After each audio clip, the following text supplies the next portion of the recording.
before the end of 2022? Yes, we are very certain about it.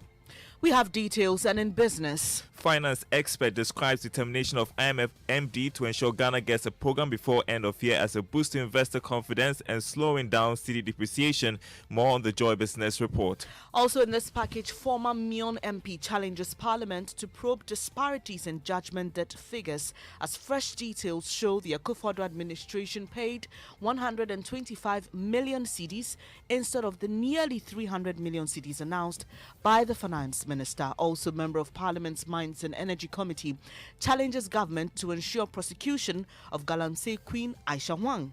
That's why she could dare to come back to this country. So I just hope that this time Aisha will be used as an example to other foreigners who engage in these things in our country. More, she's remanded into police custody after she resurfaced to continue her operations in the Ashanti region. We've got these and more here on the news at 6 with me, Bernice Abu-Baidoo Lansah. Thanks for choosing us. Joy News, independent, fearless and credible. The details now. Government says it's certain of clinching a deal with the International Monetary Fund and is working earnestly towards a December 2022 timeline. This follows comments by the IMF Managing Director, Kristalina Georgieva, who suggested her office is determined to ensure an agreement is reached for Ghana by the end of the year. She, however, noted the IMF is yet to decide on government's request for $3 billion. To the people of Ghana, like everybody on this planet, you have been hurt by exogenous shocks. First the pandemic, then Russia's war in Ukraine. And that we need to realize is not because of bad policies in the country, but because of this combination of shocks. And therefore, we have to support Ghana because you're a member, you're a strong country, you have fantastic people, but also we have to support Ghana because your strength contributes to the strength of your neighbors. It contributes to a stronger world. We asked for 1.5 billion initially. Now they're asking for 3 billion. Will we get it? Let's go through the discussions and then we will know. My colleague Benjamin Akakpo there speaking to the IMF's Managing Director, Kristalina Georgieva. While Deputy Finance Minister John Kuma tells Joy News government is optimistic of reaching a favorable deal by the end of the year. Ghana and IMF are both committed to have a program before the end of the year. In fact, she actually indicated the time, not just saying close. Said we both hope to work together to reach a program before end of 2022. Deputy Finance Minister John Kuma there. Away from that story, many young people are venturing into various trades to make a living. Those who live outside Accra view the capital as the ideal location for a good life. Today on the Living Standard series, my colleague Mami Esinyamiche Thompson speaks to 25-year-old Nanayao who is taking egg-selling business to the next level to feed his 4 children.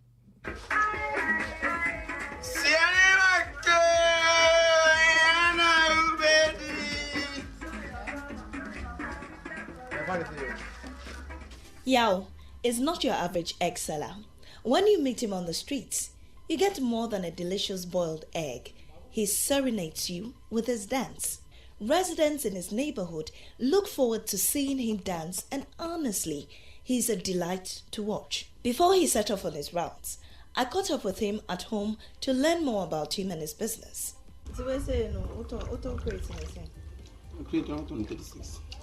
Hey. I bought one crate for 30 cedis. Many of them are small today, but what can I do? Before I started selling eggs, I sold panties, braziers, yogurt, pure water, and many other things.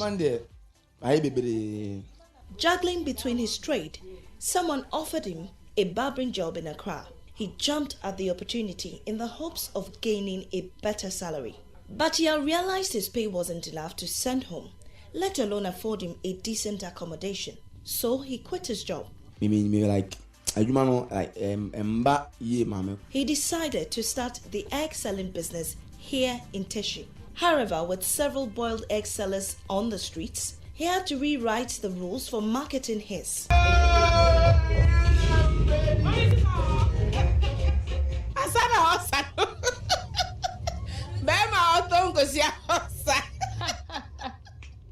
The way he was dancing caught my attention, and so I called him. Mamiesi Nyamiche Thompson with today's edition of Living Standard series. To some other stories now. A member of Parliament's Mines and Energy Committee is challenging government to ensure Chinese Galamsey Queen Aisha Huang's prosecution is followed through to its finality. Edward Barr says this will serve as a deterrent to other foreigners desirous of engaging in illegal mining. His comments come after an Accra court, remanded her and 3 other Chinese nationals in police custody yesterday. There's more in this news desk report. Aisha Huang was first arrested in 2017 and charged with undertaking small-scale mining operations contrary to the law. However, she was deported to China in 2018, a move which attracted widespread public criticism. Former Senior Minister Yawa Safo-Mafo justified government's decision. The main company that is helping develop the infrastructure system in Ghana is Sino IT. It's a Chinese company. There are other things behind the scenes. Putting that lady in jail in Ghana is not going to solve your economic problem. Aisha Huang slipped into the country through the Togo border, having changed her identity and returned to her Galamsey business in the Ashanti region. She and 3 others were arrested upon intelligence by the National Security. Court documents available to Joy News showed she had changed her name to Huang Ruxia. She has been charged with engaging in the sale and purchase of minerals without valid license and engaging in mining without license. Member of Parliament's Mines and Energy Committee, Edward Bauer, wants government to demonstrate seriousness in prosecuting her this time around. She knows that she will come when they arrest her. Worst case scenario, she self uses her network to find a way of freeing herself. And that's why she could dare to come back to this country. So I just hope that this time Aisha will be used as an example to other foreigners who engage in these things in our country. Aisha Huang has pleaded not guilty to all the charges and has been remanded to police custody. She's expected to reappear on September 14. That was a news desk report. Now, former Member of Parliament for Myong, Mohammed Abdul Aziz, is asking Parliament to probe further claims there are disparities in monies paid as judgment debts by the state. Finance Minister Ken Ofori-Atta on July 12, 2019, told Parliament government has since 2017 paid 283 million cedis as judgment debt. But a Joy News RTI request to the Finance Ministry places the figure since 2017 at 125 million cedis. This raises questions about the accuracy of the data the Finance Minister gave Parliament. Mr. Aziz has been speaking to Joy News on this. Now, apart from knowing the individuals who are the beneficiaries, you must equally be interested in the manner of the trial. Did all the cases go through full trial? Were they as a result of default judgment where the Attorney General's Department would not go to court and so judgment is slapped against the state, or they were out of court settlement?